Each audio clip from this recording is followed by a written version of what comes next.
നല്ല ഫ്രഷ് കറിവേപ്പില കുറച്ചധികം തന്നെ കിട്ടിയാൽ കിട്ടുന്നൊരു സുഖം നമ്മൾ വീട്ടമ്മമാർക്ക് പറഞ്ഞാലേ മനസ്സിലാവുള്ളല്ലേ. നമ്മൾ പാചകം ചെയ്യുമ്പോൾ കറിവേപ്പില ഇല്ലെങ്കിൽ അതൊരു കുറവ് തന്നെയാണ്.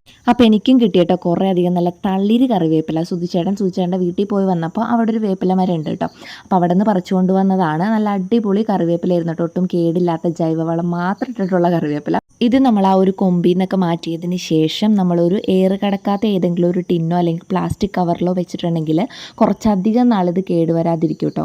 സുധിച്ചേട്ടൻ ഇടയ്ക്കിടയ്ക്ക് മീൻ വറുക്കാനൊക്കെ ആയിട്ട് എടുക്കുമ്പോൾ അത് അടച്ചു വെക്കാനായിട്ട് എപ്പോഴും മറക്കാറുണ്ട്. അപ്പോൾ അതുകൊണ്ട് തന്നെ ഇടയ്ക്ക് കരിഞ്ഞും പോകാറുണ്ട് കേട്ടോ.